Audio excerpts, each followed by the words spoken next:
Hello, Tennessee. Dave Vance here, and boy, do we have a show for you tonight on the Tennessee Informer. Ever wonder what happens when you say no to the power company?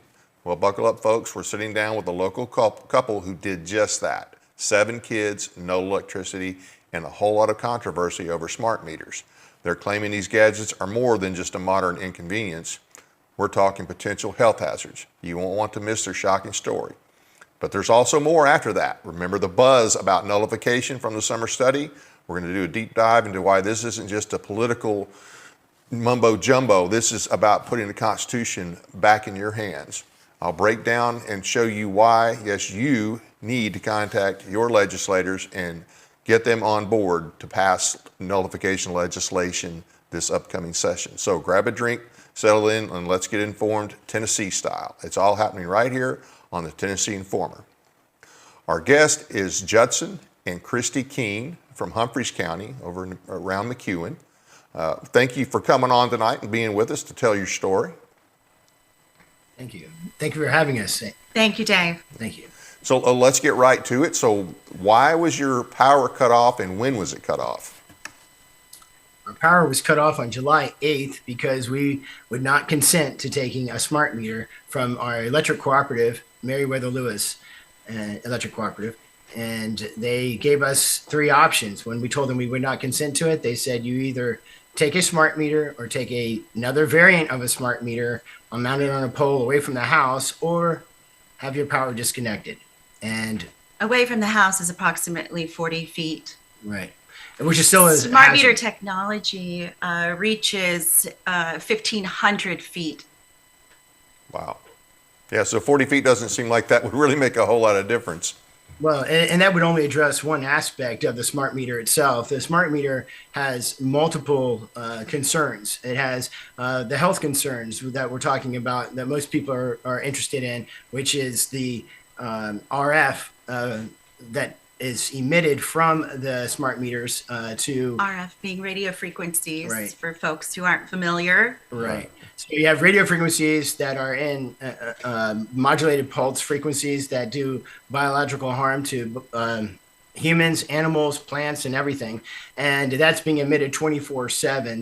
They don't just emit once a day to collect one usage measurement. They're actually collecting. Although the power company, if I may say, the power company will tell you that they only take measurements once a day, and it's not true at all. We have the meters. You can stand in front of a smart meter and it's blasting off the charts approximately every 2 to 3 seconds. Yes. And that again reaches 1,500 feet. And so that's just one. The other concerns, other than health concerns with the RF, there's dirty electricity or things, something known as microsurge electrical pollution, which actually are transients that are on the lines that are put there by other fast switching power transformers that include the smart meter as well as other devices such as cell phone chargers, laptop chargers, all those kinds of things of modern day technology is added to the line and then gets transmitted into your home, which then emits through the wiring in your home and can enter into your room upwards of 10 feet into the room. So anyone is, well, yeah, it's from 6 to 12 feet, but it can actually sometimes be as little as 3 feet and up to 10 to 12 feet. So there's a range. But then you have, on top of that, you have a fire hazard. The smart meters pose a very big risk for fire hazards. Over 5,000 homes, smart meters caught on fire simultaneously in Stockton, California in 2015. There were numerous municipalities across the country that have removed, especially the earlier versions, because of the fire hazards. And then the last concern that I want to bring people, make people aware of is the surveillance concern.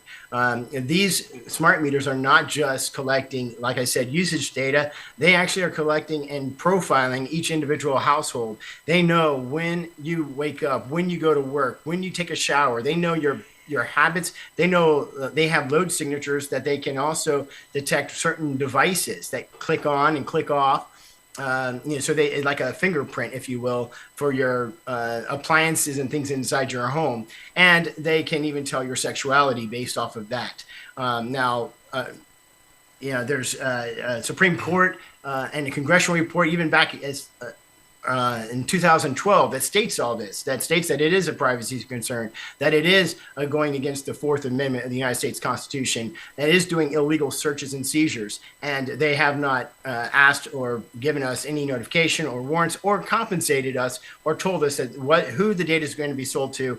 And they are selling the data. Companies that are bragging about it, that do buy the data from the utility department, are saying that the utility departments will make more money off of the data that they collect than off of the utility that they sell. And that is, a news article that you can look up in Politico. I believe I gave you the link for that. Okay. Well, let's back up just a little bit. So before they were going to hook up the smart meter, you already had whatever hooked, I'm assuming just a regular meter? We had a digital meter, which is the first version of a smart meter. Okay. Our digital meter was, it did not have the RF component, but it still had the microsurge electrical pollution. It still had the lack of proper surge protection, a fire hazard, and it also did the surveillance. So it wasn't quite as bad. It wasn't the analog meter, but it was the digital smart meter.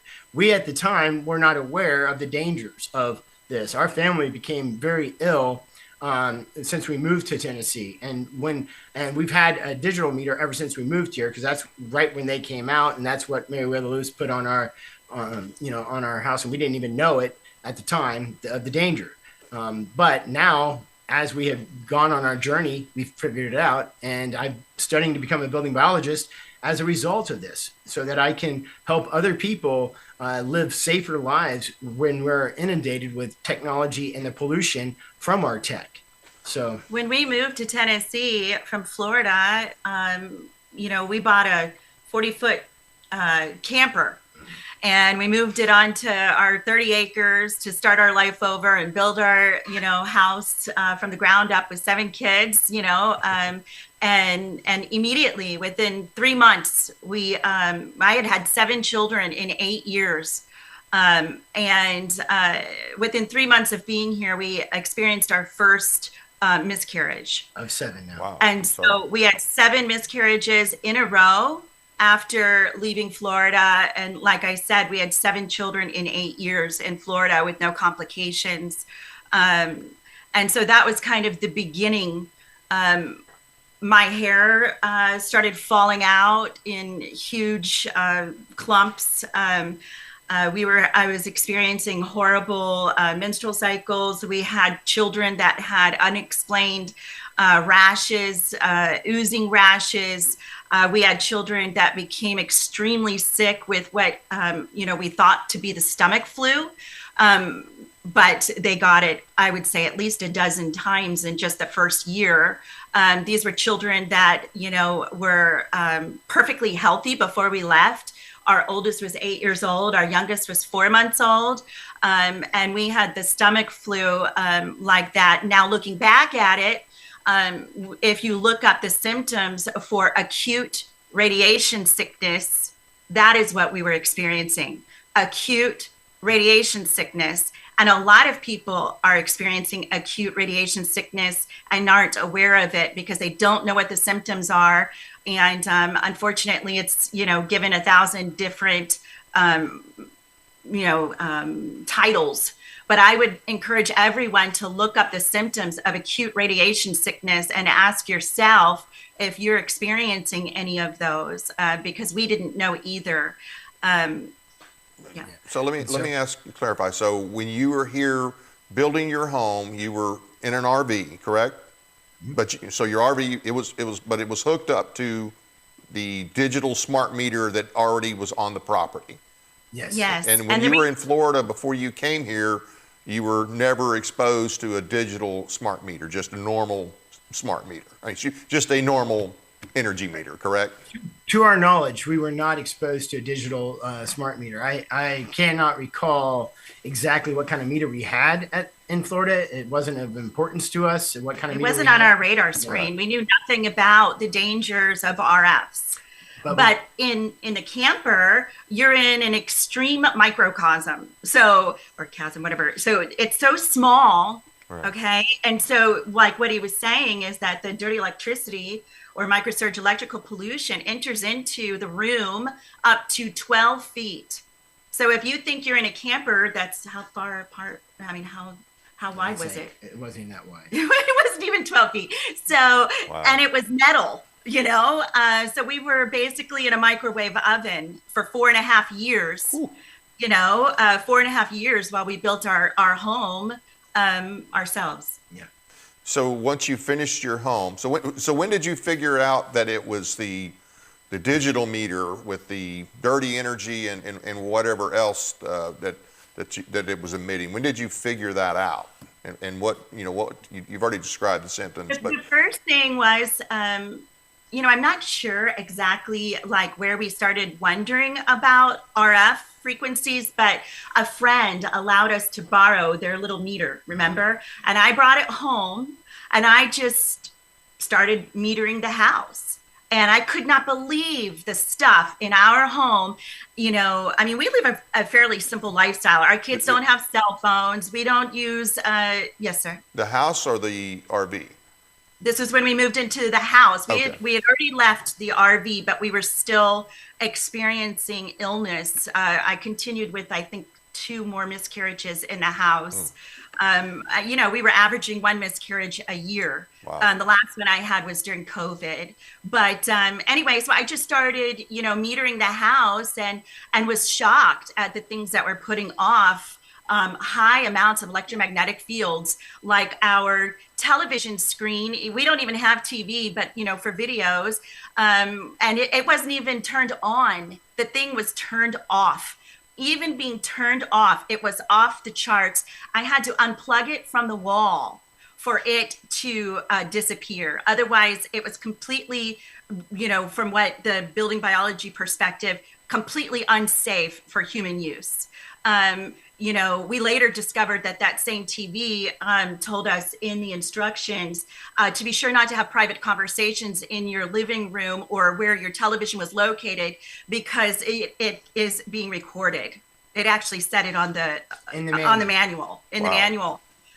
We had, you know, with the dirty electricity, we got a simple meter it's called a Stetzer meter. For the dirty electricity, right? Yes, because I just started doing a lot of research basically and discovering where these issues might be coming from. When I plugged in our dirty electricity meter, it was off the charts. It could not even be read by the meter, and the meter goes up to what, 2,000? 2,000. It goes up to 2,000. Now, biologically safe is considered under 50. And so what's the source of the information, I mean, that you looked all this stuff up and found out that, okay, yeah, this is not good for you? Where did you get that information? A lot of it's located on the Building Biology Institute's website. Children's Health Defense has a great amount of knowledge on their website. Even the people here, what is that group? The Tennessee group where they Tennessee Wired? Yeah, Tennessee Wired, Tennessee Wired, I believe it's .org. They were trying to pass a smart meter opt-out because all across the country, people are upset about this. People are finding out about it, and people are very upset about it.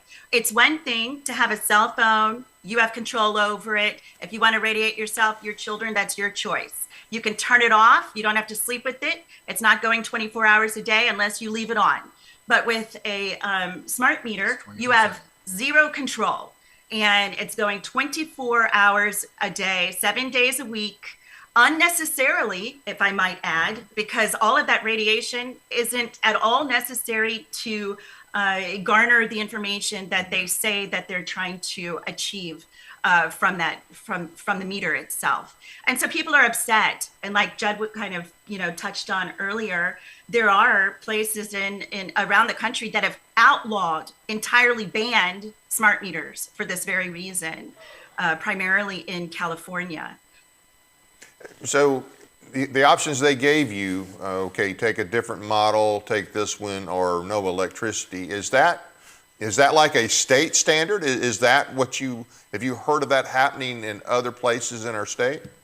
No, there are other places in the state that do offer opt-outs. There are other electric companies that offer just an hour east of here near Nashville, people with opt-out capabilities. Our Meriwether Lewis Electric Cooperative did not offer that. They sent us a letter, and in that letter dated June 4th was the three options they gave us. Plus, they said you can come in and meet with Junior Breeden, the District 4 manager, and discuss it. So we did. All 9 of us went into his office, and we met with Junior Breeden, and we took lots of documentation. I think I also sent you that list as well, of the different things that we took in, showing the harm, the fire, the health concerns, the studies, the surveillance, the Supreme Court decisions, and we also took in the constitutions. You know, I mean, you're a Constitution guy. You understand the validity of the Constitutions, and we wanted to make sure they understood the validity of the Constitution and what it really states. And so I shared with them Article 1, Section 7 of the Tennessee State Constitution that talks about our privacy of our home and our right to our privacy and against unreasonable searches and seizures and things like that. And I also shared with them Article 1, Section 22, which of the state constitution, which talks about that there shall not be any monopolies in the state of Tennessee. And yet that's what they are. They are a government granted monopoly. And I asked them, is there some other place we can buy electric power other than Meriwether Lewis? No, you have no other choice. You have to buy it from us or go without, and that's it. And they're not a co-op, they're a corporation. They call themselves a co-op, and then the first paragraph of their own website says what they truly are, which is a corporation. So what was their response to all the evidence you showed them, and to include the issue of privacy? Unfortunately, Junior Breeden said, hey, I understand what you're saying, but I have to do my job. I'm just doing my job. So he said, I'll just pass this along to my superiors and to our lawyers. So that's what they did. They passed it along and did nothing except come out at the end of 30 days. They came out. Our meeting with him was on June 17th. And on July 8th, they showed up, and he and 2 other trucks, and or was it 3 other trucks? I gotta go back. 3 total. Yeah, 3 total. Yeah, his and 2 other trucks, including a 40-foot boom truck. Yeah. To come and collect the meter and turn off the power. No additional notice, or they didn't extend the time out any. They didn't bother calling first. No, they wouldn't. They wanted Not us. us. They wanted us to set up an appointment, which we did with them to meet in his office. But when it was time for him to come out and collect the meter, there was no such, and reciprocal terminate us. gratuity. That's what he said multiple times. He was just going to terminate us. Terminate our electricity. Yeah. So did you bully tactics? So who do they fall under? Who does Meriwether Lewis fall under? Who's their superior? Well, they fall under the public utilities and the state statutes of that's Title 65, Chapter 20. I think it's or Section 25, paragraph 130 through 135, something like that. But they I think have a public utility commission or something that you can file complaints with. Some people did that, and they notified us that there was nothing we could do. The analog meters are antiquated and outdated and obsolete, and you have no other choice but to go with a smart meter. But there's no state law that requires that, correct? There's no state law that says, okay, you have to take the upgraded equipment.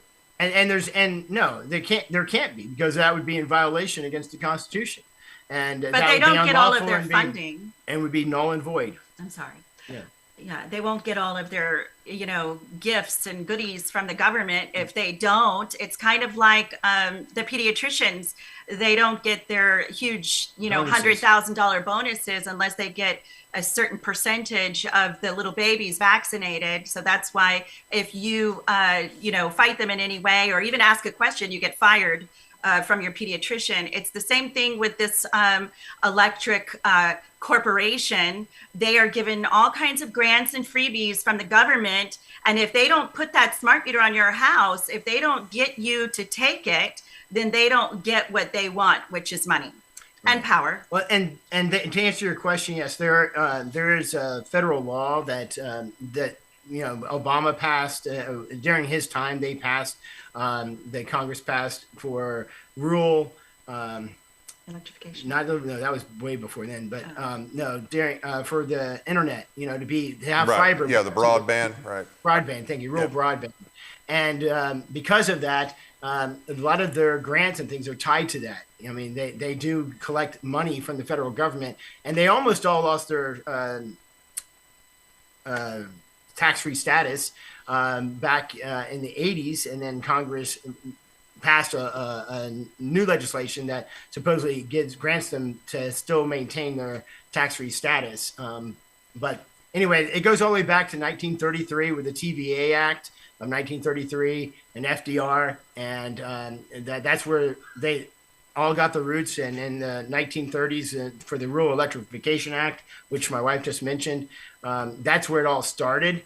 And they started to take over people's lives and property without any concern, because that TVA Act of 1933 and the subsequent Supreme Court decision 1939, along with the 1939 Rural Electrification Act, that gave them power as a public. It brought the U.S. government into business.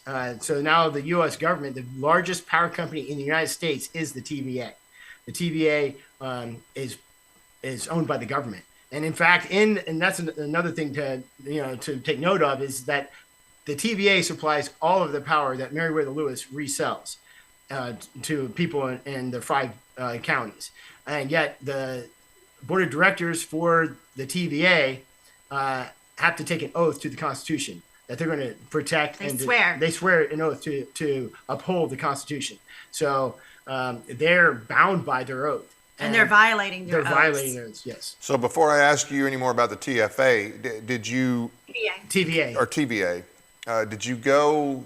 Have you brought this issue to your state rep or state senator? Yes, we have. We've actually sent notice and affidavits to several different state legislators and senators and representatives, and we also sent notice and affidavit to our U.S. senators and representatives. So who's your state senator? Is that Roberts? Is that Kerry Roberts? In Humphreys County? I know that I sent notice to Kerry Roberts and to Jay Reedy. Jay Reedy is your state rep. Right. And then to Mark Green for our U.S. representative. And we even sent it to Marsha Blackburn as well. And to, there's another gentleman in East Tennessee. I'm drawing a blank on his name right now. The other senator, that'd be Senator Hagerty. I'm gonna have to double check. Well, hold on, right here I can tell you. That's fine. I just want to make sure that we just want to track that you had. So, have you heard anything back from any of them? No, we have not. We know that they received it because we send it via certified mail. Return receipt. So we know that they have received it, but we have not. We gave them 14 days to rebut it, to give us to show us where they had the constitutional authority to actually violate our rights, and if they had that constitutional authority, we want to know where it comes from and to rebut it point by point. And if not, then through acquiescence, they agreed that what we were stating was true in fact, and they did not rebut it. Therefore, through acquiescence, they have agreed that that is the truth and that it is now the law. And so it is evidence against them for maladministration. Whoa, wait a minute. Okay, so, all right. So I understand you said you sent them an affidavit. You sent this affidavit to your state rep, your state senator, your U.S. senator, and your state representative, your U.S. representative, correct? 33 different people. Actually, we sent them to our county sheriff, all of our county commissioners, our county executive, to the board of Meriwether Lewis, to the board of TVA, to all of those legislators and people you just mentioned, as well as to the governor, the attorney general of Tennessee, and 3 Supreme Court justices.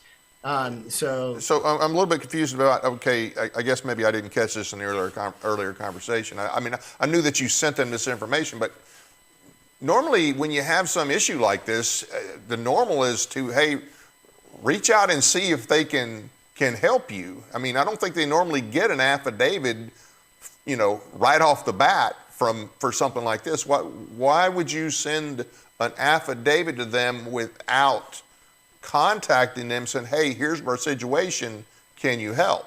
That's my question. That does seem a little different to me, that you would start off with an affidavit to these elected officials who did they know about these things already in terms of your situation? Yes, they did. We had several people immediately. We notified friends and people, and the word got around rather quickly that we had our power cut off. So we had even two senators, Kerry Roberts' office, and they contacted me and told me up front that they had been contacted about our situation, and they were the ones who said, there's nothing they can do. There's nothing we can do because they talked to that utility commission board or whatever, and they told them that the smart meters the analog meters are obsolete, and smart meters are the only thing you have an option for. Sorry, but that's the best we can do. So they had already told us that they can't do anything. Number two, we had already contacted our sheriff. We'd already contacted Meriwether Lewis. We had contacted the people that we thought we could, and we went and met with them. But for 2 months, they did nothing. They had no desire to talk to us. Okay. And they let us, sit out here without power. And they were happy to do so. And yet they, when we sent notice, we started to get some attention. We started to get their attention. So who's responded so far? Not directly to us. We haven't heard directly from anyone other than that,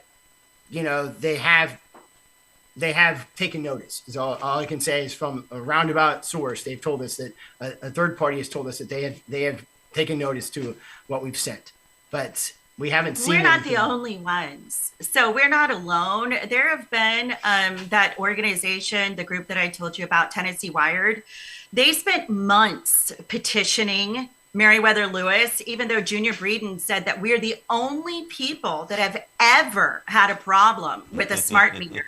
Okay. Right. So, but we know better that not only did they petition, they went to their offices. They took them dozens and dozens of studies. They went to one of their meetings, because it's supposedly a co-op, even though their meetings are not open to the public.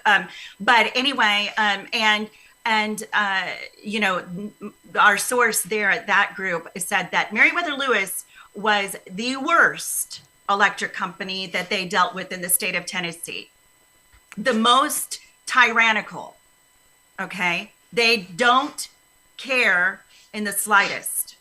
It's their way or the highway. Of course, we didn't know that, when we went in there innocently to go speak to them, thinking that obviously they don't know. I mean, who would do this? Who would put, in the presence of radio frequencies, my children, I have one son who's 19 years old and wears EMF clothes every single day of the year in 100-degree weather outside. He's a dirt worker. He does dirt working, he's licensed, insured, does septics, and he's working outside. In 100 degrees, he's wearing long sleeves, 2 layers, long pants, 2 layers, and a helmet that's lined in silver material. So this is what happens when children are inundated with radio frequencies from birth. They become hyper sensitive. So there's a doctor, the leading specialist on autism in the world. His name is Klingart, Dietrich Klingart. He's a German. And he is able to heal autistic children and get them off of the autism spectrum in 24 hours. How does he do that? Putting them in a complete RF radio frequency free environment. 24 hours, because autism is not a condition. Autism is a response. Autism is a child's reaction. It's a child's brain reaction to a stimuli. It's an outside stimuli. The Lyme disease is the same way. He's also a Lyme doctor, and he is able to heal people of Lyme disease, again, by removing them from radio frequencies. So let me ask you, so you say he heals them. So, but what happens when they're exposed to, if they're exposed to it again? I mean, it'll come back. Okay. It'll come back. As a matter of fact, to be a patient of his, you have to commit to staying off of it. And turning off the power at night. Turning off the power at night. To your bedrooms. Mm-hmm. And you know, not using cell phones. Listen, I mean, you know, it sounds crazy in today's society, but we live completely, you know, without the use of any wireless technology. It's not impossible. It was only how long has it been since everybody had wired connections? You know, it's not eons ago. And so we just, you know, went back and the symptoms disappeared. So that rash, that oozing rash that my son had from the time that we moved here, he probably got it with like the first year. And it wasn't until we completely removed all radio frequencies from our home, from our immediate environment, that rash, he had it on the bottoms of his feet, the tops of his feet, oozing pus from his feet. And we did everything. I mean, you have to, you know, we live an organic life. We eat, I make everything from scratch and have done so for the last probably 15 years. My kids don't drink soda. They don't, they're just not doing any of that stuff. There's no explanation for them to be so sick. And that was what was so weird. Anyway, when we got rid of the radio frequencies, that rash went away and has not come back.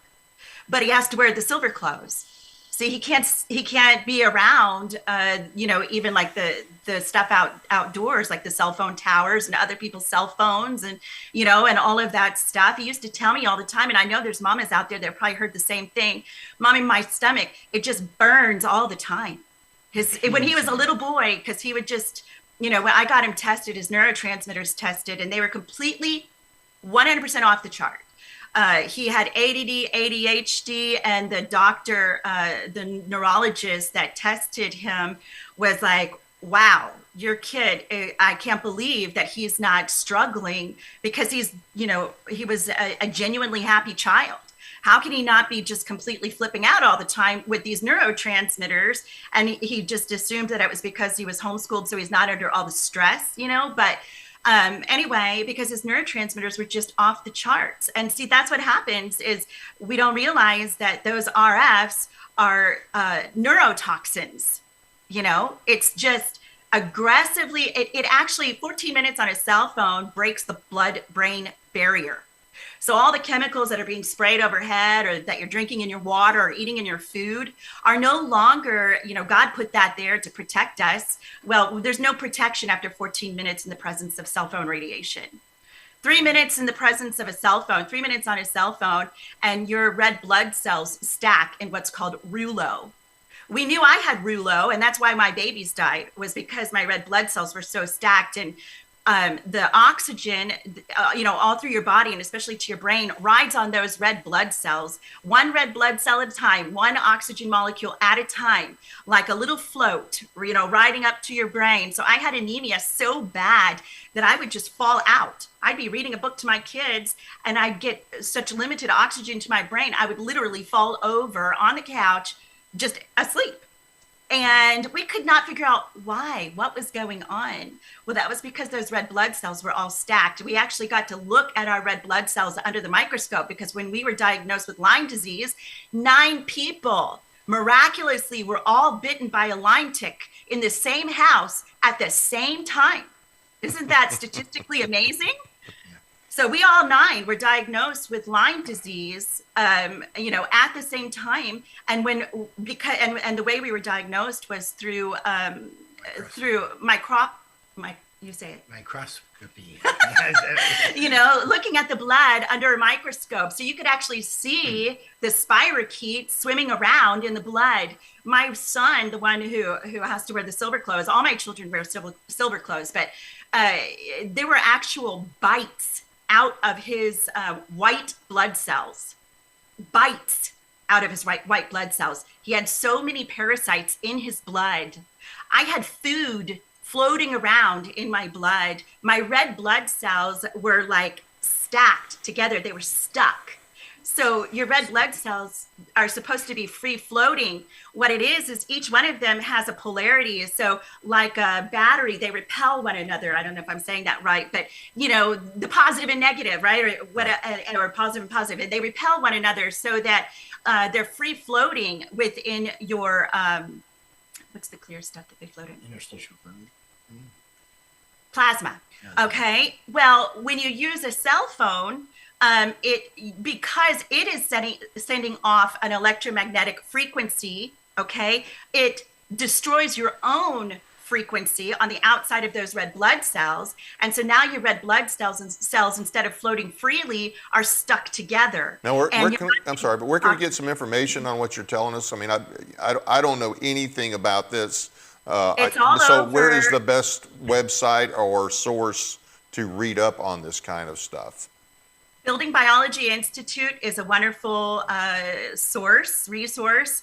Again, the Children's Health Defense and, you know, Robert F. Kennedy Jr.'s, group. He's done not only has he led the fight in vaccines, autism, he's leading the fight also in, EMFs. The dangers of EMFs, all of the slides that you're showing, on your show right now are coming from the Children's Health Defense, RFK Jr.'s group. I mean, they're just a fabulous group of people. The Tennessee Wired, that was the group that was working here, just trying to give people choice, Let me ask another question about Tennessee Wired. So do you know, maybe they have the numbers of how many people in Tennessee have a similar experience to what you guys have had? So I think most people have absolutely no idea. So nowadays, do you notice how everybody thinks that memory loss is like just something that's just perfectly normal in 30-year-olds, 40-year-olds, 50-year-olds? Something I noticed that, when you walk down, I was walking down the diaper aisle, one day in a grocery store, and I looked across from the diapers, and there were even more adult diapers than there were baby diapers, like sizes, options, choices, and the interesting thing is that all of the models on these on the adult diapers were young people for the most part. We're talking, 30-year-old women on these things. Well, they're trying to tell us that because one of the things that happens with RF exposure is that women will have a problem with incontinence. And not just women. I mean, I know that that's, an embarrassing topic, but, it is a huge problem in our country. And urinary tract infections. Also. Urinary tract infections. The whole urinary, part of our bodies is one of the first areas to be attacked by RFs. And, I had 7 kids. I thought that I was just having an issue because of having a bunch of children, but it was weird because I hadn't had a kid in like 5 years when I started having a problem with that. But I became very suspicious when my 12-year-old and my 13-year-old and my 15-year-old started all having a problem with it too. Okay. And so to answer your question, it's a little bit deceiving because there's so many people that have no idea that the issues that they're experiencing are directly related to the smart meter on their wall or the cell phone in their hand. So it's kind of difficult. Autism, like I told you, how many people... Or childhood leukemia. Yeah, when we were in Florida, there was a place right down subdivision, Palm Beach or whatever, and there was a subdivision that went in, and they had this huge outbreak of children with leukemia in this neighborhood. And after, researching, it was discovered that it was due to the air conditioners on the outside of the children's, naturally what would be in a child's bedroom. The AC units were put right outside that window. And these AC units were from China and had such a huge magnetic field that it gave all these kids leukemia. So that's where we're at. Most people don't know that their leukemia, their cancer, their urinary tract problems, or whatever are coming from their smartphone. But it is growing. It's really growing. There are a lot of doctors now talking about it. There's a lot of people that pay attention to children's health defense, as they should, and they're huge in warning people about it. As a matter of fact, they're doing a lawsuit right now, a huge lawsuit regarding specifically smart meters. And, they're looking for plaintiffs that have been damaged, damaged by smart meters. So typically people that understand these things and that work with people who experience electromagnetic sensitivities like me and my kids have, they say that the smart meter seems to be the straw that breaks the camel's back. And that's what we discovered. So we had been using cell phones, iPad, wireless mouse, Bluetooth, all of it for years. Boosters And I know things. it's not good for you, but it hadn't caused me to lose my babies, but the smart meter, for whatever reason, is particularly aggressive. Partly, I think, because of the pulsed waves, like Judd was explaining. Your body can adjust. God made our bodies amazing. They can adjust to so much, but these pulsed frequencies, they're literally throwing microwaves. They're microwaving your body in a very aggressive way. I mean, my parents have a smart meter. We went over and measured it because we're building on top of all of this, we're building a house for my parents because my mother's very sick, and their smart meter is completely off the charts. What do you measure it with? I measure with a couple different RF meters that we use in building biology. They're German made, and they're very accurate. They're from gigahertz solutions. So they can measure from 200 and megahertz all the way up to 2.7 or 3 gigahertz. And then the other high frequency can pick up from 2.4 gigahertz and go all the way up to 10 gigahertz. So two different meters, very high grade professional meters that come with a hefty price tag too because of that. But they are but there's meters that the average person also, I mean, we started off very small, we started off, I forget what that you can go to Safe Living Technologies and buy a decent meter for $400 for every family out there. Everybody should have a meter. $400, that's the cheapest one? No.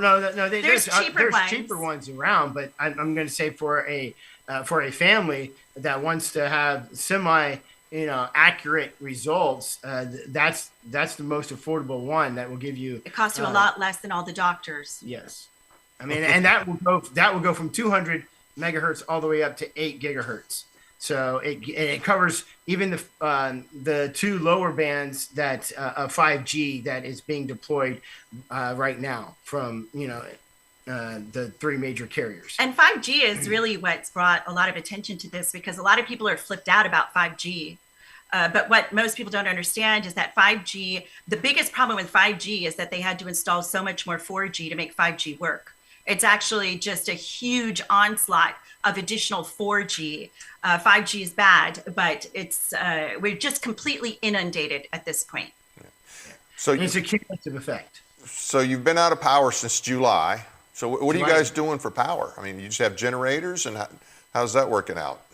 So we weren't prepared. That's important to understand. We had, a cheap, broken down, The first generator broke. The second generator is our neighbors, and we are letting us borrow that. We are trying to purchase a third generator, but with all of the natural disasters and hurricanes, we've been on a waiting list for probably over a month. We did purchase it. So yeah, we had to purchase it up front. We purchased it, but it won't be here until the beginning of December. Right. So what that means is that we, don't have enough power. So we have to, we just turn on a few things at a time. The power constantly turns off. It shuts off. For the first couple of months, we were on gasoline power. Where we powered the generator using gasoline.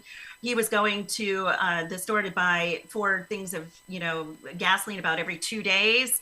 It just absolutely blasted us with expense. We went from what, $300 a month to $1,300 a month, $1,500 a month, before we could kind of regroup. You know, we just didn't have, we weren't prepared. And now we're on natural gas with our generators, but it's still more costly than, you know, power from the electric company. And we had to pay for gasoline for so long because right before this happened to us were those big storms in Texas. And so even the natural gas hookups, the conversion kits were all sold out. And so it took us a couple of months to actually get one for our particular generator. We had, you know, a few appliances go out almost right away. We lost a freezer almost right away. You know, we have a farm, so we grow, you know, most of our own food, especially meat. And, you know, we have it in freezers. I guess it's not the wisest idea, but we did. And so we lost a lot. And then the freezers died because we had too much like surging from the generator constantly running out of gasoline. And it just takes some time to adjust. We're from Florida. So at least we grew up in hurricane land, you know, so we're maybe a little bit more prepared, you know, understanding, and we live in the country. So we've had to suffer a lot, you know, just kind of figuring things out and learning how to live off the land as much as possible. So that's helped us to adjust. Do you have an alternate heat source? I mean, do you have like a wood stove or anything like that? Right behind us. Ah, okay. Good. Just in the nick of time. We just installed that, what, two seasons ago. Right. Good. Because it's going to get cold before December. Not that it gets super cold here, but sometimes I have seen some falls here that you're like, oh wow, this is going to be a long, ugly winter. And sometimes you know, it's just for the first couple of months that it's really bad, and then it's not all that bad after that. But I mean, it's not really going to be warm again until May. After about the end of October, middle of November, it won't get warm again until around April or May. We're kind of looking forward to it, though, to be honest with you, Dave. You know, 90-degree and 100-degree nights, that was tough. I mean, we can't run the generator, you know, at night. And for the first couple months, we were really trying to run it as little as possible because it was costing us so much money. Then we had folks start a Gibson Go page for us, and that really helped out. So we were able to get the generator.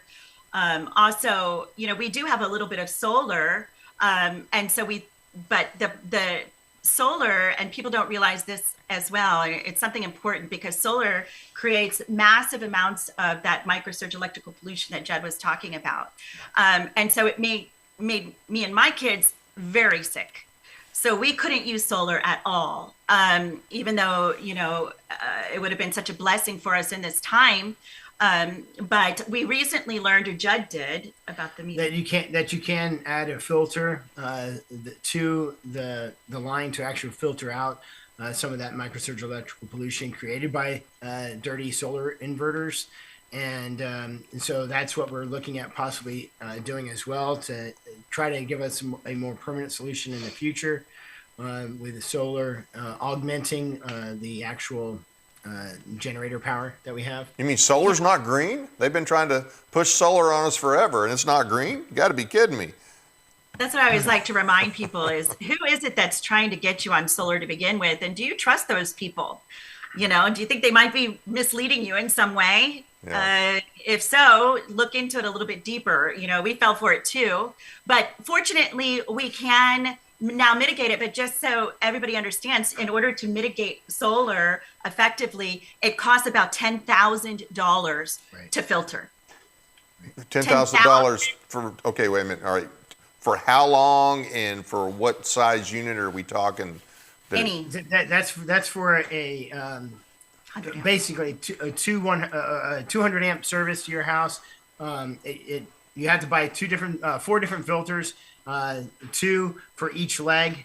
And so the inline filters are for 100 amp rating.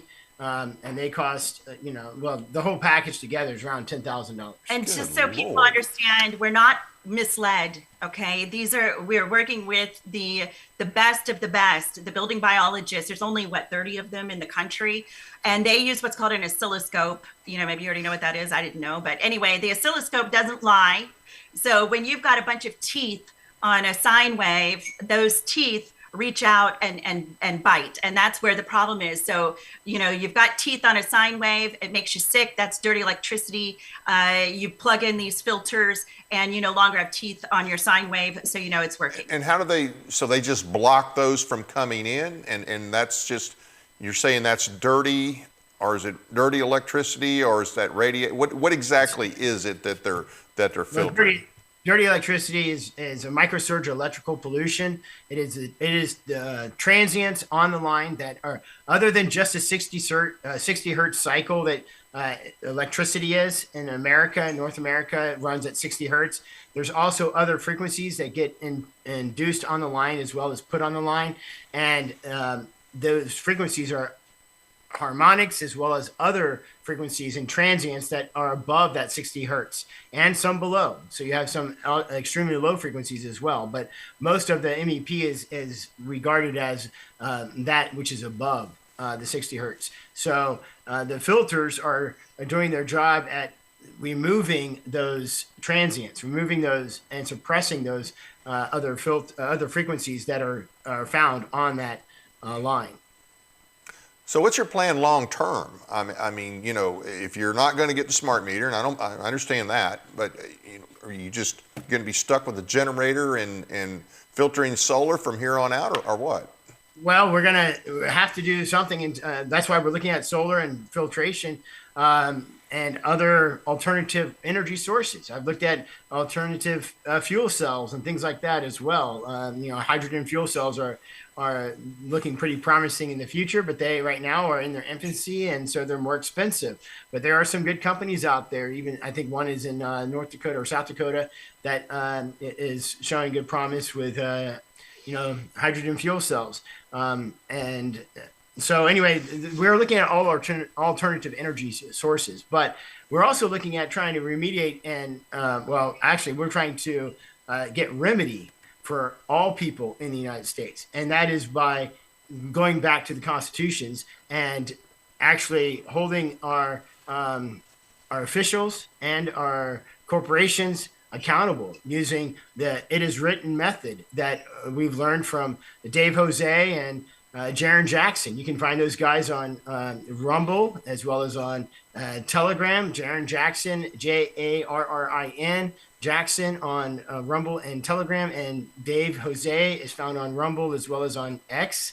Real Dave Cares for You on X, and so they are the ones that are our teachers and who we're learning from to take this back to the law. Well, let me ask you something about that. So, okay, Meriwether Lewis is a private company, correct? No. Okay, they're a you said they were a corporation initially. They are a corporation. They are a public corporation. They are chartered as a utility corporation in the state of Tennessee, but they are a corporation. They claim to be a cooperative, but it is a corporation. But it's not a private corporation. No. Okay, so it's a government corporation, is what you're saying. It is a form of a government corporation. A government allowed monopoly is basically what it is. Okay. So, and what is the "it is written" method? I'm not familiar with that. Well, it's going back to what is written. See, the constitutions are the supreme law of the land. Right. They are they are express trust indentures. They are an express trust, and our servants in government are trustees, and they all took an oath on the Constitution. The constitutions are we the people formed the Constitution, which then formed the government. Okay, and the government has to abide by the constitutions, and when they don't, they're supposed to. And if they don't, they're in danger. They're violating it, and they're in danger of maladministration, which is a crime, and which they can be held accountable to. And so, therefore, we serve notice and affidavits as we, the people, become seri juris, meaning by right, our own right, by the right of God given rights that He gave us. As we, the people, we give them notice that this is where you're wrong, and if we're wrong, show us where we're wrong. And so they have to show us. And if they don't show us, then they are they're guilty. They have violated the Constitution, and that is a very serious offense. It's the difference between asking your servants and instructing your servants. I understand. No? I agree with that. I'm just not as familiar with some of what you're talking about, and I don't know how that's going to play out with this. You said that you sent affidavits to all of these different people. And none of them have responded, correct? Not as of yet, Right. but I do anticipate seeing some news headlines. I do anticipate them coming out and letting people know of the dangers of smart meters, and that there is no constitutional right to actually force smart meters upon the people. So this is not going to end well for the power companies.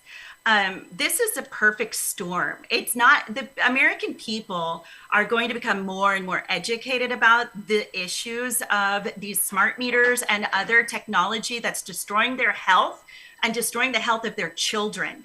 And when enough Americans, especially Tennesseans that really like a good fight, really figure it out, the power companies are going to be on the wrong end of the deal. And our affidavit, okay, is already law because they did not sign. I know you don't have to believe it, okay? Okay. But because they did not respond, because they did not rebut, that's exactly how your power company gets you. Did your power company ever come and let you know that they were going to put a device on your home that might burn it down? Did they ever get your written consent to have an EMF or a microwave emitting device installed on your home? Did they ever tell you that they were going to gather your information and sell it to God only knows who, or make your entire home jeopardized, your safety jeopardized, because at any given time, your enemies can easily hack into your home via your smart meter? Did they ever come to you and explain any of those things? No. Right. But they say, because you signed on the dotted line, that you have entered into a tacit agreement. So it doesn't matter anymore, okay, what your rights are, because you didn't rebut them. So what they have to do to make all of this work is they have to make an announcement, a public announcement. Hey, we're going to do this. We're going to install, we're going to upgrade. We're going to give everybody better service. Just so you know, y'all need to watch a movie called Take Back Your Power. Take back your power. So they will show you that on average, where smart meters are installed, the electric bills go up 40%. 40. Okay. Wow. From an analog meter. An analog meter is the one that spins. If you don't have something spinning, you don't have an analog meter. Okay. Right. So they tell you, so they have to, okay, by their legalese, they have to announce that they're going to upgrade, the region to the smart meter. And then because you do not rebut, you do not, because you consent, because you didn't fight it, you're agreeing to it. Kind of like when they increase your credit card rate, they say, okay, we're going to increase your credit card rate in 2 months from now, and if you don't rebut, then you're accepting the increased rate, something along those lines. Okay. Yes, sir. It's exactly the same thing. So the reason why they use it is because in their law, that's perfectly legal. Okay. And so what's good for the goose, right? And so we said, hey, here's the truth. Here's what you're doing to us, and you are violating our rights. And if you can't show to us in the state constitution where you have the right to violate our rights, then you agree you didn't have the right. That you didn't have the right. And you could have been doing it out of malice and harm. And okay, so I give it to you, Dave, right now. What does that mean? Who cares? We can we're all jaded. We are too. I get it. But there'll be a day, and guess what? Our affidavit's waiting. And when that day comes, okay, it serves as evidence. It's evidence, and it's already law. And it doesn't matter if we don't believe it. It's kind of like, how did Jesus Christ overcome Satan? with the word. He just stated the truth, and then in heavenly places, things change and things move. And, ultimately it's our God, right? He established the written word as the way that things really work. So all these people think they're so smart, and they're just abusing the people and rearranging things and changing words and all this stuff, and they're just getting away with it, and it seems like they're winning. And you know what? They are, but it won't always be that way. We all have to believe that, or else we'll just quit. Well, I'm not very optimistic, but I also don't quit. We're not going to quit. Because there's nowhere to go. And I definitely agree that no, they don't care. None of these companies, corporations, they don't care what they do. And I don't doubt that there's certainly health risk with this, as other things. I don't know how this is all going to turn out. Hopefully it gets more, more awareness is raised about it, and more people raise Cain about it as far as that goes. So I am hoping for that. I think we do have your Give, Send, Go link up here. So there's the 7 kids. You got a nice family there, by the way. Thank you. Thank you. You've got the grass cutting covered, right? And a few other chores, right? Yeah. They make a few chores themselves too, though. I bet. So anyway, I encourage people to go and look, and it is a bad situation, and you guys are standing up to a power company that just doesn't seem to care. And I'm hoping that this issue will get more traction and more people will push it, because I don't know all of the ins and outs of it. You've told me about what some of the dangers are. I know there's a lot of other things that I hear cause X, Y, and Z. My guess is it's a combination of things that cause a lot of our health problems. But it would not shock me to find out that smart meters are dangerous. That would not shock me, and that the company doesn't really care one way or the other. But best of luck to you on as far as your legal or lawful efforts to get this remedied, and hopefully it won't take years and years. And hopefully, if nothing else, some of the elected officials that you've raised the issue to, I would think, if nothing else, especially if Meriwether Lewis is the only one in the state, or one of the few in the state, that don't give another option, I think that is something the legislature could address. They could say, hey, look, you need to give an option here. If people don't want it, they should be able to opt out. And if nothing else, if there's enough of an issue raised about that, maybe that's something that could come about maybe quicker than what we think. So, but hey, I do appreciate you both coming on. I hate the situation you're in, and good luck to you. And I appreciate you standing up, and I appreciate you coming on the show. Thank you, Dave. Thank you very much. And you guys have a good night. We'll be in touch. I'm definitely going to read everything you sent me. I haven't had a chance to do that yet, but I've read some, and I'll read the rest of it. All right. Thank you, Dave. Thank you. Take care. You too. All right. Well, once again, here in a second, we're going to start talking about nullification in the summer study. That actually the summer study finally happened on October 3rd, and we're going to talk about that, but we're going to take about a 5-minute break, and we'll be right back. Don't go anywhere.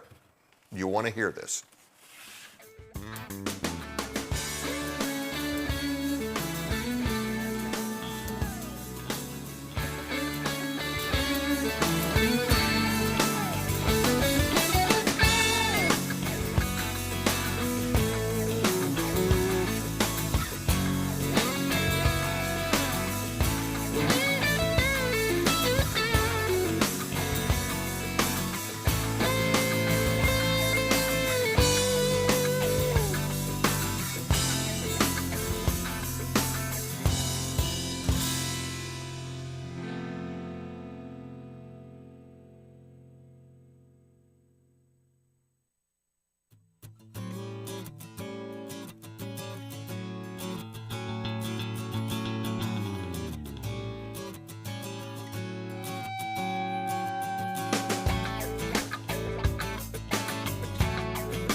Hey, I'm not hearing you in my ear. Okay. Well, welcome back. Now to the topic of nullification and their summer study. Before we talk about what transpired there exactly, I do want to point you to some good articles that will cover a lot of what was said. Plus, you can actually, if you read these articles, at the end of the article, there's a link and you can go listen to the summer study. Now, the summer study was held October 3rd. It's about 3.5 hours long. You may not want to watch it all at once, but you can watch blocks of it at a time. It's going to, you're going to have Jeff Cobble is the first attorney to speak, and he does a great job of laying out his points and his arguments. He's followed by Joe Wolverton, who also does a great job. Both of them we've had on this show. And they refute, especially Joe Wolverton does a really good job of refuting a lot of the the arguments made by the AG. And Jeff did that really way back in March, and he laid out the problems with the AG's arguments even then, and that was the day before the hearing in March. But if you go to TennesseeConservative.news and you'll see the article, Tennessee is a Free and Independent State. That was written by Karen Bracken. She's the founder of Tennessee Citizens for State Sovereignty. And then if you go to the next article by Tennessee Conservative News, Nullification, the Scalpel for Removing the Tumor of Tyranny, that is by Joe Wolverton. Excellent. And either one of those will link you to the hearing. And you really do need to go listen to the hearing. There's a lot of good information there. Now, there's something else that I've posted up here. This is on libertyfund.org. And this is Government by the Judiciary, the transformation of the 14th Amendment.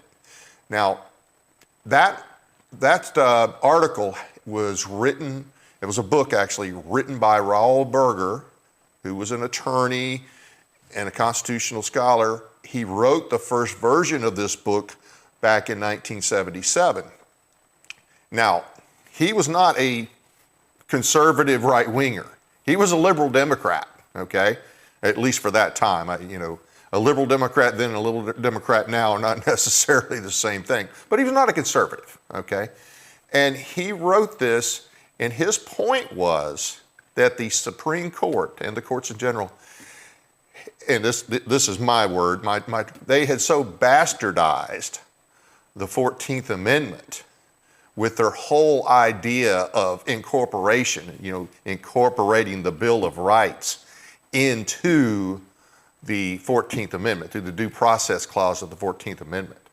And really, that's almost become another constitution. Now, remember, the 14th Amendment was passed in 1868 after the Civil War.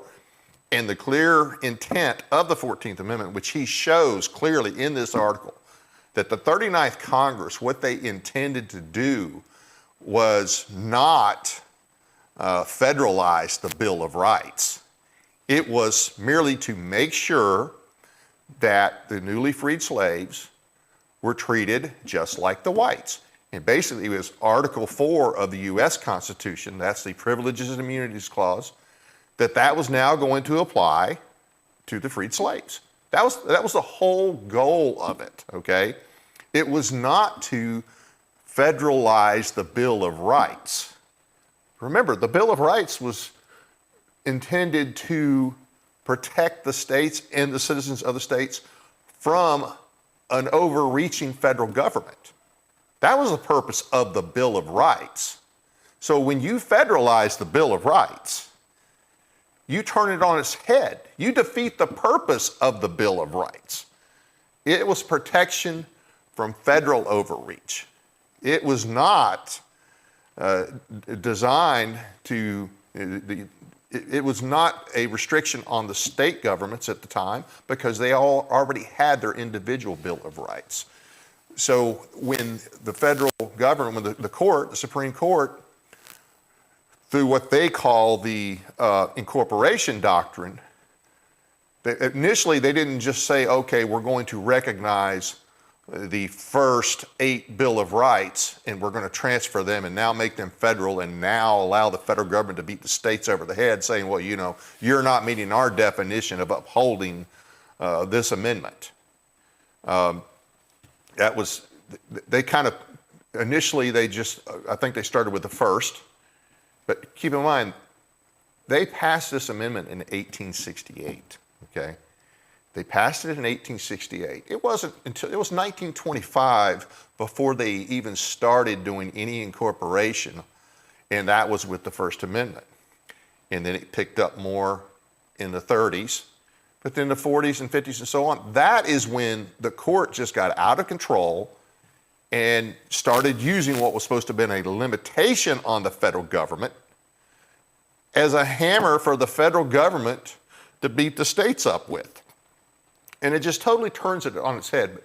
In this book, and I have not read all of it yet, but I've read enough of it, he really lays it out, how that was not the intention of the 14th Amendment. And for all of this idea of the courts, they created this doctrine of incorporation and said, oh, now we're going to apply the Bill of Rights. He said that's a creation of the court, which means it's an usurpation of the Constitution. You know, the president can't just decide, okay, I'm going to increase my power. The Congress can't just decide, hey, you know, we're going to increase. Now, obviously, they do it all the time because we have let them. The states have allowed them to do it, okay? But that doesn't make it right. It's not the way the Constitution was designed. Remember, if you want to change something in the Constitution, you're supposed to use the amendment process, okay? Well, the Supreme Court in our country has just been an ongoing constitutional convention for decades now. And it's got to stop. It has got to stop. In this book, I recommend you read those articles. I recommend that you read this book. Go online. You can look at this online. It is all online. And it's, once again, you can go to the online libertyfund.org, and then it is Government by Judiciary, The Transformation of the 14th Amendment by Raoul Berger. First edition was written in 1977. This one is, I think, on this side, I think you only get the 1997 version, which has some updates. And here's the thing about it. Like I said, this guy was a liberal Democrat who recognized that they were going overboard, recognized that the courts did not have the authority to do what they were doing, that they were violating the Constitution when they were creating this whole idea of incorporation. When they were doing that was a violation of the Constitution. And he wrote about it, and he caught hell about it from all of the liberal elites in the country for the next 20 years. So he wrote another volume of it with some additions, with some updates in 1997. So it's almost 30 years now. But everybody, if you consider yourself a conservative, if you want to understand the Constitution, especially the 14th, because the 14th, the Due Process Clause of the 14th Amendment is what they use all the time. It's always through the 14th Amendment. It's become almost like a second Constitution. And it's wrong the way they've done it. They have changed our Constitution through interpretation. You need to read it. You really do. Now, another thing I would suggest, you can read anything by Jeff Cobble, and we have him on the Tennessee Citizens for State Sovereignty website, TNCSS. He's got articles there. Joe Wolverton. There's a lot of other good articles on there. I recommend that. There's somebody else, Brian McClanahan. He's on YouTube. He does a lot of great videos about the Constitution. He's very, very knowledgeable. He's got a PhD in history, okay? He's much more qualified than I am, much more qualified than the opposition to the nullification bill that we have in Tennessee. And I want to talk about that a little bit. So both Jeff Cobble and Joe, like I said, did a great job. Mark Pulliam was there, of course, to undercut the argument. Now, Mark was a lawyer for 30 years. He's retired. And He opposes it. That's fine. That's his right to oppose it. We also have a so-called grassroots organization, TAG, Tennessee Action Group, who, in fairness, on most issues, they take the right stand, but they have been attempting to undercut this bill from day one. And they firmly believe that this is unconstitutional. Now, here's what I want to say. One thing that I have noticed about the people, and this includes Mark Pulliam, this includes Ann Featherstone, John Featherstone from TAG, and I'm sure there's other people out there, certainly some of the legislators, that oppose nullification.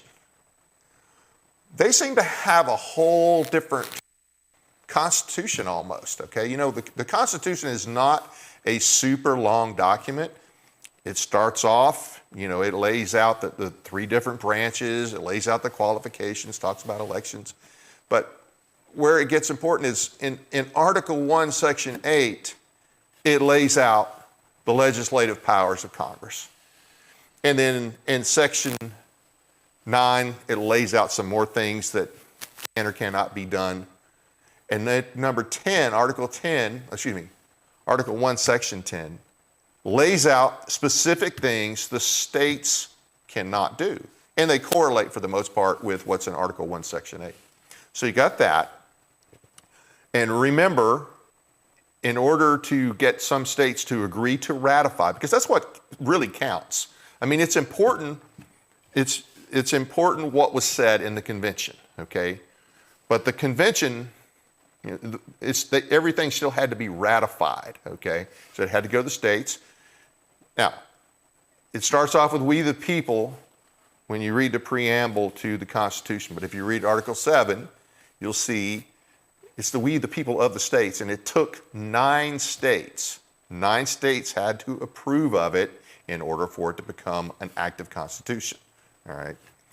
Eventually, all 13 did. There was, for a short period of time there, after the Constitution had taken effect, which was March of 1789. That's when we actually had our first president, had our first elections. Sometime after that, in 1789, North Carolina agreed to that, or ratified the Constitution. Then, in 1790, the last state to ratify it was Rhode Island. So they were out there for a little while on their own, but then they joined. So a lot of states, a lot of key states were very concerned with what had been proposed, and they were afraid it was going to create an all-powerful government like we have now. They were afraid of the government that we have right now. That was, and really, to be honest with you, I don't think they could have imagined how bad the government is now. They knew it could be tyrannical. I think it's beyond anything they imagined. I don't think they ever imagined the people of this country and the states in our country would be so stupid and so cowardly as to allow the federal government to do what it does to us on a regular basis and to take all the power that it's taken. I don't think they could ever have imagined that. But there were states that were concerned. They did not want this kind of what they call consolidation. Now, you have to remember that at the beginning, in the convention, there were those people who did want a top-down government, okay?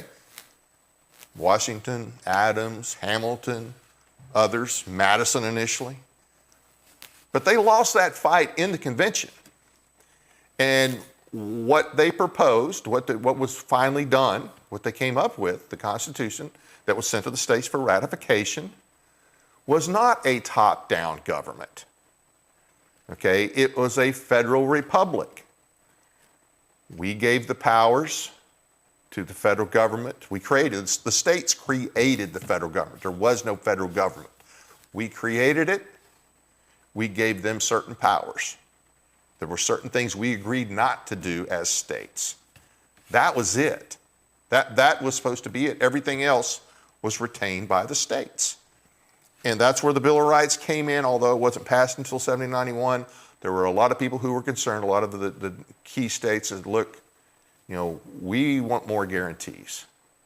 They got those guarantees, and that's where we get the Bill of Rights from.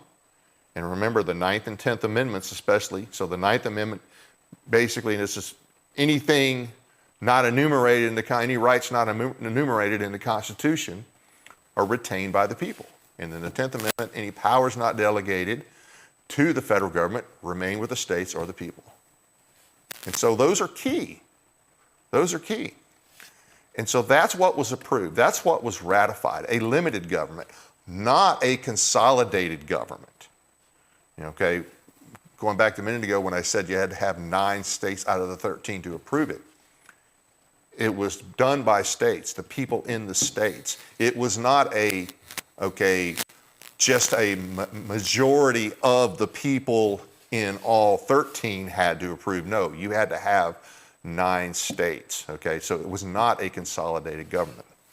Anyway, so we have these protections, we have these limits and protections laid out in the Constitution. Well, it appears to me that the people that oppose nullification, they have a much shorter Constitution. They have a 2-sentence Constitution. And the first sentence is actually a distortion from something in the Constitution. Under Article 6, which is known as the Supremacy Clause, it says that this Constitution and the laws, federal laws passed, federal laws, treaties, so on, so passed in pursuance thereof, in pursuance of the Constitution. So those laws and treaties have to be in pursuance of the Constitution, which also means in alignment with the Constitution. Can't be something that is counter to the Constitution. Now, that is really, and they always bring up Marbury versus Madison, and in Marbury versus Madison, he pointed out that not just any federal law is supreme, but only those laws made in pursuance thereof, okay? He said that. But that's not what Marshall in Marbury versus Madison is remembered for. He's remembered for a statement to the fact that it's emphatically the province and duty of the court to say what the law is. And that's my paraphrase. And that's been taken to mean, okay, look, the court is the final arbiter. That's what it's been taken to mean. Now, remember, this was 1803. This is 15 years after the Constitution. Okay, it was 12 years after the ratification of the Bill of Rights. And so all of a sudden now, oh, hey, I found this. We, the judges, we get to be the final arbiter. Well, a couple of things on that. First off, you can't add to it just because you're the Supreme Court. You cannot add a power. If you're going to add a power to the Constitution, any branch you're going to add a power, it's got to be done through an amendment process. You cannot just the court, we can create something. We can add a power. So they didn't have that. It was not a legitimate power. However, for the most part, we've allowed, unfortunately, we've acquiesced to that through our history to a great degree. But that doesn't tell the whole story, because the powers that they have grabbed for themselves has changed over time, okay? If you look at that time, what they were claiming, whatever powers we were talking about, that is not the same as the power that the federal government claims today. The federal government claims power today to do pretty much anything they want to do. And I don't have to tell you, if you watch this, if you are paying any attention at all, you know how much the federal government's power has grown just in your lifetime. And if you read any history, you know how much it's grown, and you know that most of that growth was not through a constitutional amendment. It was through the federal government just doing it, just taking the power, not doing it the right way, and the states acquiescing. The states just letting them get away with it. Now, obviously there was a civil war, and that was a big part of that. Okay, the people in the South didn't like the way things were heading. in terms of the federal government. Well, so it's not been a static situation in regards to that. So you have to keep that in mind. The fact that we let them set a standard they did not have the authority to set. Because remember, they still only have power over what's been delegated to them. Has the court limited themselves to just what's been delegated? No, federal government hasn't at all. Okay, the executive branch hasn't, the legislative branch hasn't, and the judicial branch has not limited themselves to just what's in the Constitution. They have grabbed power. So over these 200 some years, they have just grabbed more and more power. So it's not a static situation. So to say that something that was illegally established as a practice 200 years ago, over 200 years ago, is something that, oh, we're stuck with, and that the states are just supposed to go along with it, or and it seems to me like the people like Pulliam and others, their response is, well, vote better. You got to vote better. Oh, and we got a better Supreme Court now, so everything's going to be okay. That's insanity. That's not going to work. Let me get back on track here. So they distorted the supremacy clause. They latch on to what something that Marshall said in Marbury versus Madison. And yes, later on in the 1950s, and there's been other cases where they have said we get to make the call. What we say is the law, and that's not the case. Okay, courts give opinions. Courts give opinions. They don't have, if anything, if a Supreme Court gives an opinion, guess what? They don't have the power of the purse. They don't have the power of the sword. They cannot make the executive enforce their opinion. They cannot make the Congress fund their opinion. Now, unfortunately, those two branches have usually gone along with it, but guess what? Most of what they have done over the decades, most of it is grow federal power. That's what they've done. They've grown their power, they've grown the power and bought off on power grabs by the executive and power grabs by the Congress. State power has been diminished. Personal rights have been diminished. Now they are dictating everything. And a lot of that dictation, like I said, goes back through their whole scheme of the doctrine of incorporation, which, like I said, if you go read that, you will see clearly that that was not the intent of the 14th Amendment. So basically, the opponents of nullification, and I'm not saying there aren't other arguments, but hinges on two things. They basically have a two-sentence constitution that they operate from. The first portion of it is that distortion of the supremacy clause. And even the AG said in his erroneous opinion, his infirm opinion, in my opinion, said that federal laws trump state laws. The federal laws are supreme to state laws. Well, no. Only federal laws made in pursuance of the Constitution are supreme to state laws. Not just any federal law. And then they believe that the Supreme Court is the final arbiter of anything, of any constitutional question. Well, with that two-sentence constitution and that mindset and that belief, Article 1, Section 8 means nothing. Article 1, Section 10 means nothing. The Bill of Rights mean nothing. They're really a bill of privileges just waiting to be revoked by the Supreme Court. Okay? And the 9th and 10th Amendment, they really mean nothing. So all of the rest of the Constitution is meaningless if you believe that all federal laws are supreme over all state laws just because it's a federal law, even if it's not in pursuance of the Constitution.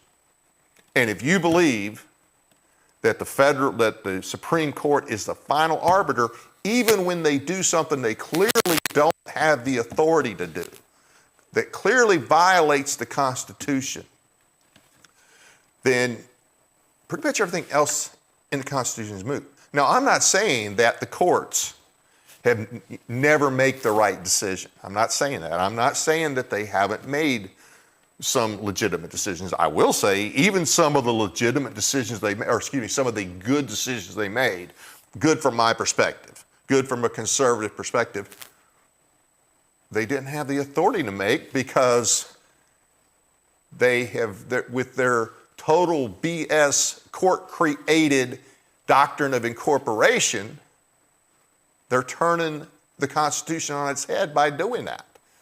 So, and you got to be careful. Sometimes you'll get a decision and you like the decision. Hey, that's great. I agree with that. But if that entity or that branch, the federal government, if they're violating the Constitution and intruding in an area that's not theirs, that's not a good thing. Because, hey, you know, and that's another thing too. That is another thing about the court. They're all about precedent until they're not. Think about it. For 50 years, we had separate but equal. Well, let me go back. Let me back up a little bit before that. Let's go back a little bit before that. So 1868, 14th Amendment's passed. The first major case after that is in 1873, the Slaughterhouse case. In that case, it was made clear that the 14th Amendment did not incorporate the Bill of Rights to be used against the states. It made clear that. Okay, now, did every justice agree on that? No, they did not. But it was 60 years, roughly 60 years, before the Supreme Court, in a case in, I think, 1925, I want to say it was Gitlow, and had to do with the First Amendment issue. Before they put forth this whole idea of incorporation, referring back to the 14th Amendment and the Due Process Clause. Well, now, wait a minute. The courts at the time had not seen that. And then 60 years later, they start this. And then it really picked up in the 30s, 40s, and 50s, and so on. And now, I mean, hey, look at what they've done. Look at what they have come up with over the years. You know, the First Amendment. And what does the First Amendment start off with? Congress shall make no law respecting the establishment of religion or prohibiting the free exercise thereof. Yet somehow, when they incorporate it against the states, they decide that means you can't have prayer in school, or you can't have school-led prayer. That's not their position. That is not what they are supposed to do. That is a power they took that the Constitution did not give them. And then, of course, later, you can't have the Ten Commandments in school. I'm trying to remember now the terminology they used to justify Roe v. Wade. The penumbras and emanations of the Constitution created a right to privacy, and that's how they came up with Roe v. Wade, some garbage like that. I'm sure the lawyers out there know it better, but you know what? No matter what the details are, they didn't have the authority to do that. That's not their lane. And then, of course, in 2015, the Obergefell decision, the gay marriage decision, they don't have the authority. As a matter of fact, 2 years prior, just 2 years prior, the court said that's a state issue. And it's always been a state issue. Then just 2 years later, after that, they changed their mind, and now they try to tell us that it's the law of the land. They don't have that is not their lane. And so that's the kind of garbage you get when you allow the court to take power that it doesn't have. And when states allow it. So we're in a mess. We're not going to vote ourselves out of this mess. Now, I'm hoping we get Trump in there. If we do, that's great. He's not going to fix everything. He's not going to be there forever, and he's not going to fix everything. The states have to step up. They have to take this back. So the people that are opposing nullification, they essentially, as I said, They have a 2-sentence constitution. Federal laws trump state laws, no matter what. In the Supreme Court, even if it's obviously taking power it doesn't have, if they make a decision, we're bound by it.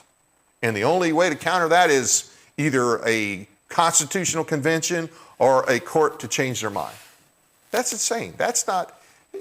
There is no way the founding fathers, even the ones who wanted a national government versus a federal republic, would have accepted this kind of overreach. So the other thing that those people that oppose nullification, what you got to understand about them is they are pretty much, they are defenders of the status quo. They are defending the system that gave us that usurpation. They are defending the system that gave us, that said you can't have prayer in school, that gave us abortion, that gave us gay marriage. They're defending that system. Now, I'm not saying they like those individuals' decisions, but they're defending the system, insisting that it's our system, when it's not. It's a bastardization of our system. And they want to keep that system. That is what they want to keep. They want to take something that is clearly not our Constitution, not what the founders or the ratifiers of the Constitution intended. They want to defend it. They want to keep it.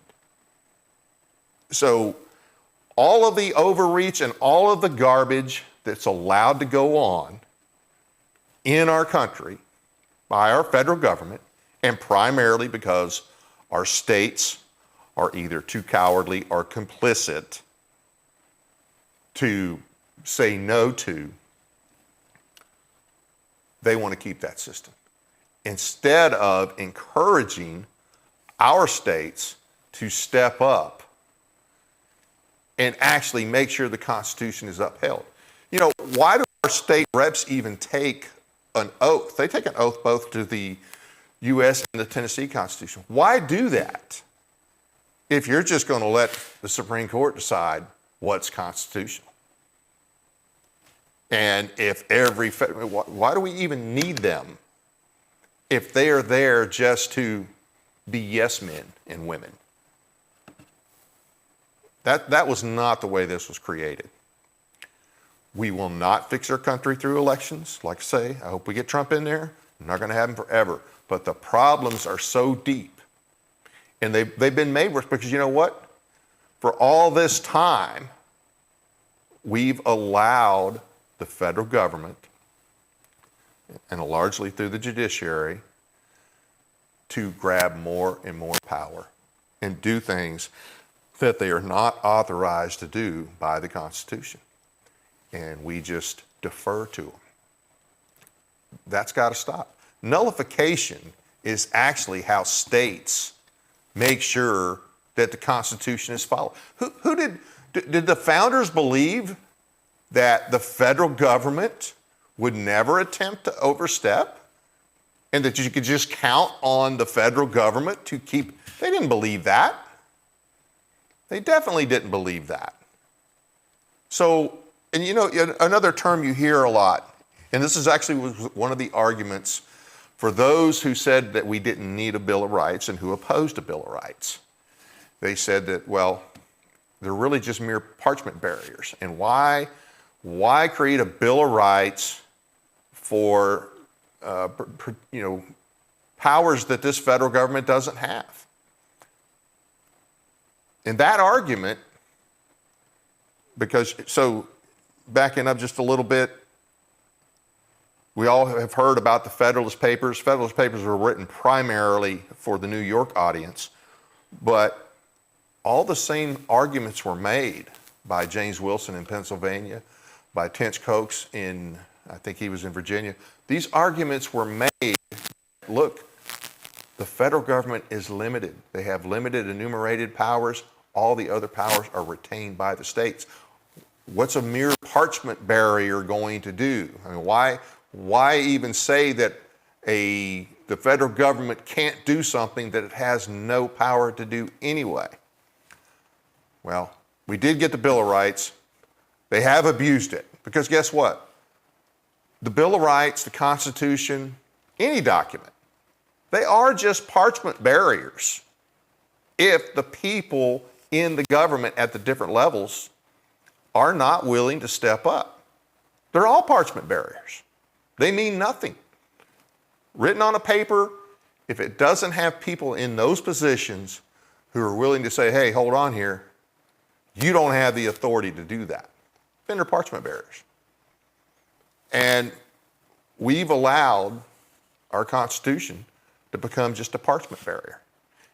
And as much as I despise the federal government and what they do and their overreach, the states have been complicit and they've been cowardly. So the first step to restoring the Constitution is getting the states to do their job. That's a challenge. I got it. And look, there's a couple other things. Pulliam and some of these others throw out garbage like, oh, you just want to get rid of anything you don't like. No. Nullification is, the intent of nullification is for things that are clearly unconstitutional, not just for some legislation you don't like. Now, with as far off track as our country has gotten, with as much overreach that has been accepted, I mean, 90% at least, if not more, of what our federal government does is unconstitutional. It means 90 to 95% of our debt that we'll never pay and that's ruining our country, okay, is for things that are unconstitutional.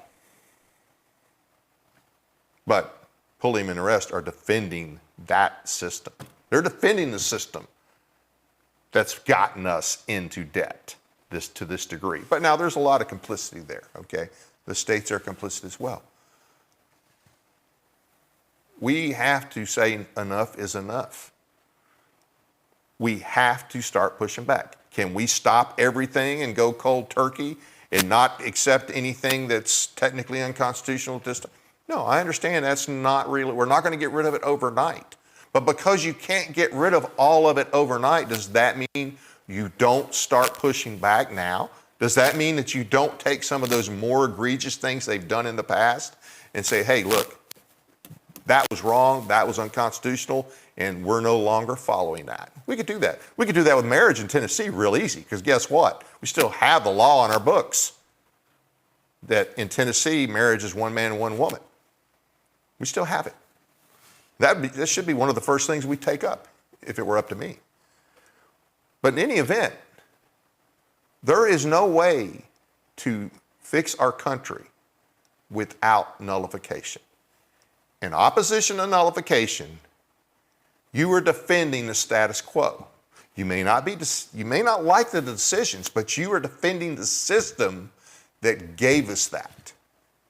So you may disagree with some of the decisions, but you are defending the system that you call our system, which is not our system. It's a bastardization of our system. And you're complicit. So this bill will be filed again this upcoming session. In the meantime, we need to educate ourselves more and more on the Constitution, on the 14th Amendment and how that's been bastardized and used against us, and we've been beat over the head with it. And we need to start getting our elected officials, our state rep and our state senators on board. Now, just as a reminder, and I know this is brought up and you'll see it if you watch the video, this is something else that's really kind of frustrating. October 2021, during the COVID garbage, SJR 9005 passed by our supermajority House and Senate. And in a nutshell, it said to the federal government, we have the right and responsibility because of the oaths of office. Remember their oaths of office? To nullify federal overreach. And oh, by the way, we are not limited to judicial action. So we're not limited to going and groveling before the federal court, which is what most states seem to think qualifies as upholding the 10th Amendment and pushing back on federal we're going to take them to court. We're going to go to federal court. Now, I understand sometimes that's legitimate in some cases, but it's not legitimate for, let's think about this for a minute. And this is a perfect example of how letting the federal government and letting the court just do anything they want has serious repercussions. The illegal immigration issue, you go look in the Constitution, the only thing you'll find on immigration in the Constitution is the naturalization clause that the Congress is responsible for, and that's uniform naturalization process, meaning it's not going to take you 14 years in one state to become a citizen and 7 years in another state and 3. No, you're going to have a uniform naturalization process. Now, they had immigration bills, which were essentially naturalization bills going back to 1790, 1795, where they would change the number of years and a few other requirements. But that was the federal government's, that was the extent of immigration involvement, was naturalization. We didn't have a border patrol until 1924. States had a say in the whole thing. But we have deferred and said, and the court, of course, has been part of this, well, the federal government gets to decide all questions on immigration. There's nothing in the Constitution that says that. The only thing it says is naturalization. Naturalization does not mean that the federal government has the constitutional authority to invade your state, to bring people in from another country and invade your state. And you can't do anything. Oh, you can go to court and beg them to stop. It's insane. Think about how complicit and how cowardly our states and our governors have to be to allow their states to be invaded. But we're told that's our system. You've got to go to court and fight it. Guys, we cannot survive as a country with our states continuing to be cowardly and complicit. We can't survive. You can forget it. It's not going to happen. So this is really important, guys. Learn our history, learn our Constitution. We have to have nullification, or our Constitution. You hear about checks and balances? There's no checks and balances right now. The states were supposed to be part of those checks and balances. 1803, I mentioned that a minute ago because that's when the Marbury versus Madison decision. Well, that was also the same year the guy named George St. Tucker, who was at the time, famous attorney and very well versed on the Constitution, understood the original intent of it. He wrote about it and how it should be interpreted. And he made the point that, hey, only that's in, and this is a paraphrase, the powers that have been delegated to the federal government, Article 1, Section 8, and a few other places in the Constitution, that's the only thing that the federal government has anything. Everything else is left to the states. And that was the view, St. George Tucker's views on the Constitution. That's what law schools and lawyers used all the way up until about the 1840s, 1850s. Okay, that was the accepted view. So it doesn't work any way else. The Constitution makes no sense. The rest of it, it's all meaningless if you follow the lawyers and judges' two-sentence Constitution, the two-sentence Constitution of all federal laws trump and the court's the final arbiter. The rest of the Constitution is meaningless. So we got to remember that. We got to push back on that. I definitely encourage everybody to read the articles I talked about yesterday. Go and watch the video from the hearings and go read that article by Raul Berger, government by judiciary and see how bad our courts, our Supreme Court, has perverted our Constitution. And take that information, contact your legislator. Oh, I got off track on there. In 2021, it was almost unanimous among the Republicans on the nullification, basically saying we have the right and the responsibility. So what's changed? Now, here's what I believe. I believe they're now trying to hide behind the AG's infirm opinion. They want to say, well, the AG says it's unconstitutional. Now, this is insane. This is sad. This is a sad statement. My state Senator Stevens, who is an attorney, who will gladly tell you he's an attorney, in a debate before this last election, in the primary, made a statement that he knew he was the most. Somebody asked him what made him the most constitutionally conservative person in this race.